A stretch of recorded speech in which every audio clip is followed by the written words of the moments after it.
সম্মানিত ভিউয়ার্স, আসসালামু আলাইকুম। আশা করি সকলেই ভালো আছেন। শিক্ষা সম্বন্ধিত যাবতীয় তথ্যের জন্য এই চ্যানেলটি সাবস্ক্রাইব করে রাখতে পারেন। দীর্ঘদিন বিরতির পর অবশেষে আবারও শুরু হতে যাচ্ছে অষ্টম শ্রেণীর জুনিয়র বৃত্তি পরীক্ষা। শিক্ষা মন্ত্রণালয় এরই মধ্যে এ পরীক্ষার নীতিমালা প্রকাশ করেছে। ৩ সেপ্টেম্বর বুধবার মাধ্যমিক ও উচ্চশিক্ষা বিভাগ থেকে এ সংক্রান্ত বিজ্ঞপ্তি প্রকাশ করা হয়। অর্থাৎ বলা যায়, এবছর থেকে অষ্টম শ্রেণীর শিক্ষার্থীদের জন্য নতুন এক প্রতিযোগিতার সুযোগ তৈরি হল, আর সেটি হচ্ছে বৃত্তি পরীক্ষার মাধ্যমে নিজেদের যোগ্যতা প্রমাণ করা। এখন আমরা ধাপে ধাপে জেনে নেব এই নীতিমালার মূল বিষয়গুলো, যাতে আপনাদের কাছে বিষয়টি পরিষ্কারভাবে ধরা পড়ে।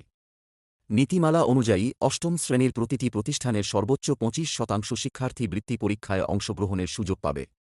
তবে এই নির্বাচিত শিক্ষার্থীদের বাছাই করা হবে সপ্তম শ্রেণীর সব প্রান্তিক পরীক্ষার সামষ্টিক ফলাফলের ভিত্তিতে। অর্থাৎ শুধু একটি পরীক্ষায় ভালো ফল করলেই হবে না, বরং পুরো বছরের ধারাবাহিক ফলাফল বিবেচনায় নেওয়া হবে। তবে এখানেই শেষ নয়, জাতীয় স্টিয়ারিং কমিটি চাইলে সময়ের প্রয়োজন অনুযায়ী এই অংশগ্রহণের শতাংশ পরিবর্তন করতে পারবে। এবার আসি বৃত্তির ধরন নিয়ে। শিক্ষার্থীদের জন্য থাকছে দুটি ধরনের বৃত্তি: ট্যালেন্ট পুল বৃত্তি এবং সাধারণ বৃত্তি। এখানে পরীক্ষার মোট নম্বর হবে 400। বিষয়গুলো হল বাংলা 100, ইংরেজি 100, গণিত 100, বিজ্ঞান 50 এবং বাংলাদেশ ও বিশ্ব পরিচয় 50 নম্বর। প্রতিটি পরীক্ষার সময় হবে 3 ঘণ্টা। বিশেষ চাহিদাসম্পন্ন শিক্ষার্থীরা যাতে পিছিয়ে না যায়, সেজন্য তাদের জন্য অতিরিক্ত 30 মিনিট সময় বরাদ্দ রাখা হয়েছে। প্রশ্নপত্র তৈরি হবে জাতীয় শিক্ষাক্রম ও পাঠ্যপুস্তক বোর্ড এনসিটিবি প্রণীত অষ্টম শ্রেণীর পাঠ্যপুস্তকের ভিত্তিতে।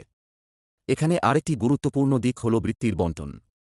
সব ধরনের বৃত্তির 50% থাকবে ছাত্রদের জন্য এবং 50% ছাত্রীদের জন্য। তবে যদি কোনো কারণে নির্দিষ্ট কোটায় পর্যাপ্ত যোগ্য প্রার্থী পাওয়া না যায়, সেক্ষেত্রে সেই আসন অন্য লিঙ্গের শিক্ষার্থীদের দিয়ে পূরণ করা যাবে। ফলে কারও সুযোগ নষ্ট হবে না, বরং যোগ্য শিক্ষার্থীরাই নির্বাচিত হবে। নীতিমালায় আরও একটি বিষয়ে স্পষ্টভাবে বলা হয়েছে, যদি কোনো শিক্ষার্থী এক বিদ্যালয় থেকে ছাড়পত্র নিয়ে অন্য বিদ্যালয়ে অষ্টম শ্রেণীতে ভর্তি হয়, তাহলে সে নতুন বিদ্যালয় থেকেও বৃত্তি পরীক্ষায় অংশগ্রহণ করতে পারবে। তবে শর্ত হল, পূর্ববর্তী প্রতিষ্ঠানের মেধাক্রম বিবেচনা করে তার নাম তালিকায় অন্তর্ভুক্ত করতে হবে।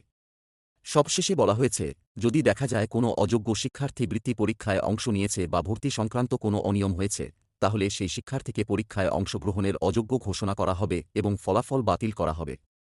শুধু তাই নয়, সংশ্লিষ্ট বিদ্যালয়ের প্রধান শিক্ষকের বিরুদ্ধেও কঠোর বিভাগীয় ব্যবস্থা নেওয়া হবে। সব মিলিয়ে এই নীতিমালা শুধু শিক্ষার্থীদের জন্য নয়, বরং পুরো শিক্ষা ব্যবস্থার জন্য একটি গুরুত্বপূর্ণ পদক্ষেপ। কারণ এর মাধ্যমে আবারও অষ্টম শ্রেণীতে বৃত্তি পরীক্ষার প্রথা ফিরে আসছে। শিক্ষার্থীরা এর মাধ্যমে তাদের মেধা যাচাইয়ের একটি বড় সুযোগ পাবে, আর যোগ্যতার ভিত্তিতেই বৃত্তি পাওয়া নিশ্চিত হবে। সম্মানিত ভিউয়ার্স, আজকের ভিডিওটি এ পর্যন্তই। ভিডিওটি ভালো লাগলে লাইক, কমেন্ট ও শেয়ার করে দিবেন।